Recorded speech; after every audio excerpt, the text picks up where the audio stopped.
వచ్చి పవన్ కళ్యాణ్ గారు జనసేన అధ్యక్షుడు గారిని కలవడం జరిగింది. సుదీర్ఘంగా మేము డిస్కస్ చేసుకున్నాం. అన్ని జనరల్గా అసలు ఆంధ్రప్రదేశ్ మొత్తం స్ట్రాటజికల్గా ఎలక్షన్ అప్రోచ్ ఎలా ఉండాలి ఏమిటి అని కూటమి తరఫున తెలుగుదేశం పార్టీ వాళ్ళు కూడా ఉన్నారు కొంతమంది. పర్టికులర్గా ఏ కాన్స్టిట్యూన్సీస్ నేను గారు కైకుల నుంచి కంటెస్ట్ చేస్తున్నారు కాబట్టి అక్కడ లోకల్గా కోఆర్డినేషన్ ఎలా చేయాలి ఏమిటి, ఇంపార్టెంట్ నాయకులు జన సైనికులు అందరితో కలిసి ఎట్లా ముందుకు వెళ్ళాలి, పర్టికులర్గా అక్కడ పోతిన మహేష్ గారితో కూడా మాట్లాడతానని చెప్పారు వారు. ఆ విధంగా అందరికీ ప్రతి ఒక్కరికి కూడా, ఎందుకంటే చాలామంది నాయకులు ఆశపడి ఉంటారు, కూటమిలో కొంతమంది త్యాగం చేయవలసి వస్తుంది కాబట్టి త్యాగం చేయాల్సిన అవసరం వచ్చింది. పర్టికులర్గా పవన్ కళ్యాణ్ గారు ఆంధ్రప్రదేశ్ని సేవియర్ కింద, ఎందుకంటే ఈ పొత్తు కుదర్చడానికి ఆయన పడిన కష్టాలు మామూలు కష్టాలు కాదు.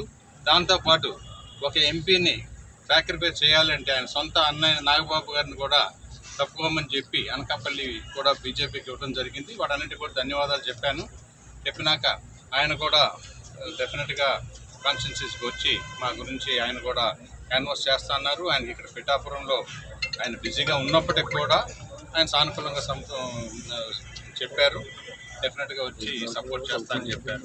కంటిన్యూస్గా ఏ విధంగా కోఆర్డినేట్ చేసుకోవాలనే సబ్జెక్ట్ మీద కూడా ఎక్కువ మాట్లాడాము. Thank you. ఆయన వచ్చినప్పుడు మర్యాదపూర్వకంగా కలవడం జరిగింది. మరి తెలుగుదేశం కానీ జనసేన కానీ బీజేపీ కానీ మూడు పార్టీలు కూడా మరి రాష్ట్ర లెవెల్లో కూటమి పెట్టుకోవటం, అలాగే జిల్లా లెవెల్లో కానీ కాన్స్టిట్యున్సీ లెవెల్లో కానీ పార్లమెంట్ లెవెల్లో కానీ మేము అందరూ కలిసి పనిచేస్తున్నాం. పెద్దాపురం నియోజకవర్గం వచ్చినప్పటికి జనసేన తెలుగుదేశం బీజేపీ కూడా కలిసి ప్రచారం కూడా చేస్తున్నాం. ఆ విషయమే ఇంక చెప్పడం జరిగింది. అలాగే మర్యాదపూర్వకంగా కలవటమే కాకుండా ఒకసారి మా నియోజకవర్గాన్ని కూడా రండి అని చెప్పి కోరడం జరిగింది. తప్పకుండా వస్తానని చెప్పి ప్లాన్ చేసుకుని ప్రోగ్రాం అంతా ఉంది కదా, చంద్రబాబు నాయుడు మేము అందరూ ప్లాన్ చేసుకుని ఆ ప్రోగ్రాంలో ఇస్తానని చెప్పి చెప్పడం జరిగింది. మరి ఎందుకంటే ఇవాళ పిఠాపురం నియోజకవర్గంలో ఆయన వచ్చినప్పుడు బ్రహ్మరథం పడుతున్నారు. ఎక్కడికి వెళ్ళినా మరి ఇవాళ 4-3 గంటలు లేట్ కూడా అయ్యింది. ప్రోగ్రాం అంతా కూడా మరి లేట్ అయిపోయింది బాగానే. దానికి కారణం మరి ఎక్కడికి వెళ్ళినా మరి వేలాది మంది వచ్చి ఆయనకి స్వాగతం పలికి కార్యక్రమం ఈ విధంగా ఆయన పంపించడం జరుగుతుంది. కూటమి కలిసిన తర్వాత ఈ రాష్ట్రంలో మరి గ్రాఫ్ బాగా పెరిగింది. ముగ్గురు కూడా కలిసి పనిచేయాలి. రేపు రాష్ట్రంలో కేంద్రం నిధులు తీసుకొచ్చి ఈ రాష్ట్రంలో అభివృద్ధి చేయవలసిన బాధ చంద్రబాబు నాయుడు గారికి ఉంది కనుక ముగ్గురు కలిసి పనిచేసి విజయం సాధించడానికి ఇవాళ మేమందరం కూడా అభ్యర్థులుగా మేము కూడా ప్రచారంలో దిగి బాగా పనిచేస్తున్నాం. అలాగే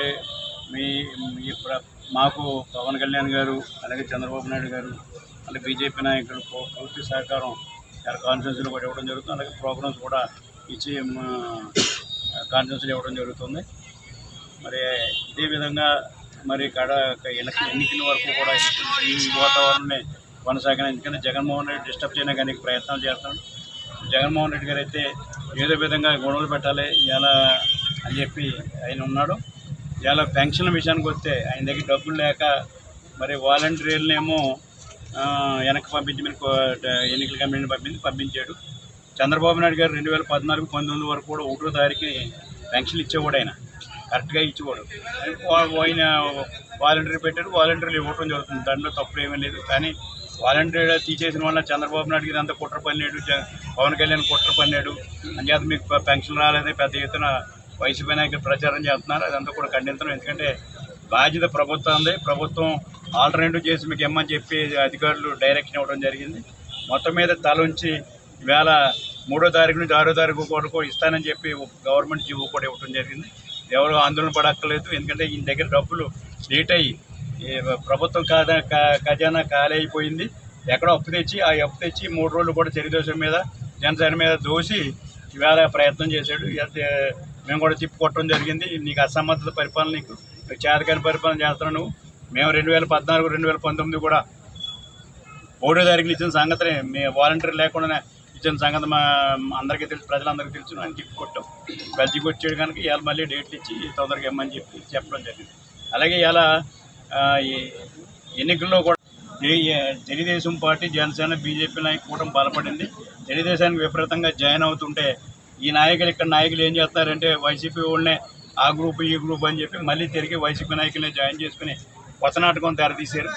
లేకపోతే డబ్బులు ఇచ్చి తీసుకొచ్చి వాళ్ళని సంబంధం లేని పేదవాళ్ళని తీసుకొచ్చి కండ వేసి మేము జాయిన్ చేసుకున్నామని చెప్తున్నారు. అంతే అది ఇక్కడ వైసీపీకి జాయిన్ అయ్యే ప్రసక్తే లేదు. అందరూ వ్యతిరేకత ఉన్నారు. ఎక్కడ చూసినా తెలుగుదేశం ఉమ్మడి అభ్యర్థులు గెలిపించడానికి బీజేపీ ఏమైనా ఉండే, జనసేన ఏమైనా, తెలుగుదేశం ఏమైనా విజయం సాధించే విధంగా కార్యకర్తలు అందరూ కూడా పనిచేసి విజయం సాధించాలని పొద్దున ప్రభుత్వం ఏర్పాటు చేస్తారు. కేంద్రంలోని రాష్ట్రంలో కూడా ఉమ్మడి గవర్నమెంట్ ఏర్పాటు చేస్తారు. ఇప్పుడు 4 రోజుల పర్యటనలో పవన్ కళ్యాణ్ గారు ఏం చెప్పారు? పిఠాపురంలో ఆయన పర్యటించారు 4 రోజులు విస్తృతంగా. ఎట్లా ఉందన్నారు ఆయన? ఇప్పుడు అది మేము చూసాం కదా, ఆయన చెప్పేదండి. మన అంత టైం కూడా లేదు, ఎందుకంటే జనం అక్కడ మీటింగ్లు ఉన్నాయి. మేము మాట్లాడే వరకు కూడా బాగుంది, అందరూ కలిసి పనిచేస్తున్నాం. 3 పార్టీలు కూడా పనిచేస్తున్నారు. మేము జనసేన కూడా పూర్తి సహకారం మాకు ఇస్తున్నారు అని చెప్పాం. అలాగే ఒకసారి మా దగ్గర రండి అని చెప్పి వస్తాం, తప్పకుండా వస్తాం, ప్లాన్ చేసుకున్నాం. ఉమ్మడి ప్రోగ్రాం ఉంటుంది కదా, ఆ ప్రోగ్రాంలో వస్తారని చెప్పి చెప్పడం జరిగింది.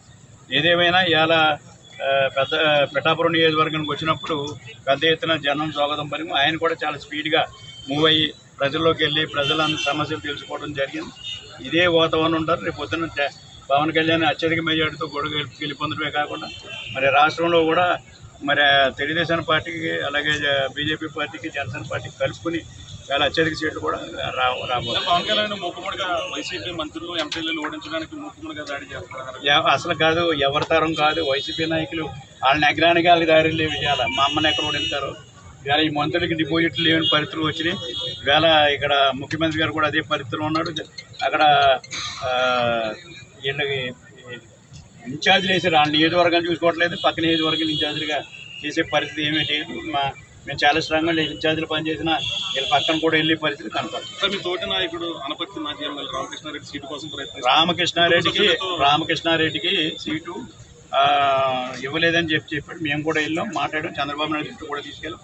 చంద్రబాబు నాయుడు గారు పిలిచి మాట్లాడాడు.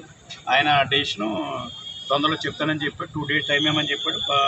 చంద్రబాబు నాయుడు గారు రామకృష్ణారెడ్డి న్యాయం చేస్తారని చెప్పి hit TV presents like, share, comment. TV వాళ్ళకు కూడా నేను ఒక సర్ప్రైజ్ ఇద్దాం అనుకుంటున్నాను. మీరు మాత్రమే జెస్సీ ఎందుకు అయ్యారు? ఇలాంటి అమ్మాయిలకి పిలవడానికి బాగుంటుంది. చందు సాయికి like you and have a జనాలకి ఒక పేరు నచ్చిందంటే దీనికి ఒక ప్రాసెస్ ఉంటుంది. ఎందుకు ప్రాసెస్? డైరెక్ట్గా వెళ్ళిపోదాం. ఏదైనా ఒకటి మర్చిపోయినావా నువ్వు? మర్చిపోయినా మేడం. ఏం మర్చిపోయావు? ఏదో ఆ టైంకి మన సుడి బాగుంటే ఎవరన్నా చూపిస్తే రాయగలం కానీ డోర్ టు డోర్ సేల్స్ చేసేవాళ్ళు. శారీ వస్తుంది, శారీలో వెనకాల కట్టుకుని